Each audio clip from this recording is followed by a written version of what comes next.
फंस जाऊं कोई बात नहीं। जो स्वयं दुखी होकर औरों का दुख दूर करता है वही सबसे बड़ा भक्त है। शंकर जी ने कहा तुम थोड़ी दुखी होगे, शंकर जी ने उसे दर्शन दिया। और दर्शन क्या दिया?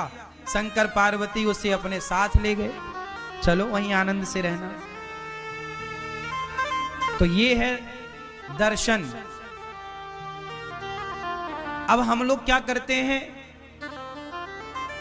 कहीं भोजन बट रहा है, प्रसाद बट रहा है, तो हम स्वयं आगे होकर के अपना लेते हैं और दूसरे की थाली में धक्का लगे तो लगे, उसका गिरे तो गिरे, हमें मिलना चाहिए। मोर पेट हाहू मैं ना देहूं काहू। आदमी ये नहीं चाह रहा है कि पहले तुम ले लो, नहीं नहीं, पहले हम। और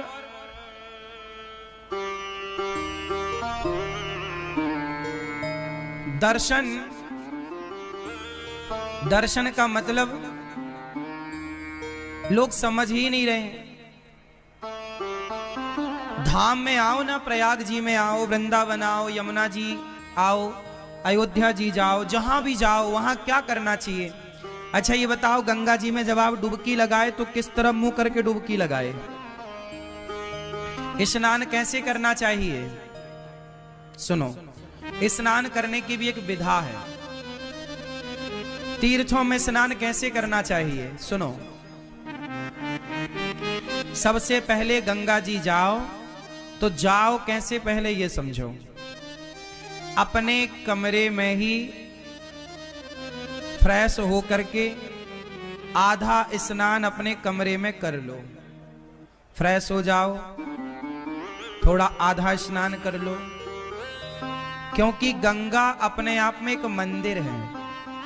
गंगा अपने आप में कौन है? मंदिर।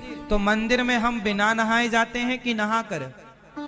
तो गंगा जी जाने के पहले अपने कमरे में मलमूत्र से निवृत्त होकर के मंजन ब्रश कर लो कमरे में, यहीं पर जो व्यवस्थाएं हैं तंबू में, और स्नान कर लो आधा, क्योंकि शौच करने के बाद नहाना चाहिए। तो कमरे में आधा नहा लो। जो कपड़े पहनकर शौच करो वो कपड़े गीले करना चाहिए, वही कपड़े पहनकर नहीं। तो शौच करने के बाद नहा लो आधा, फिर नहा करके आप फिर गंगा जी जाओ। नहा करके आधा नहा लो, फिर गंगा जी जाओ पवित्र हो करके, फिर वहां जाके सबसे पहले गंगा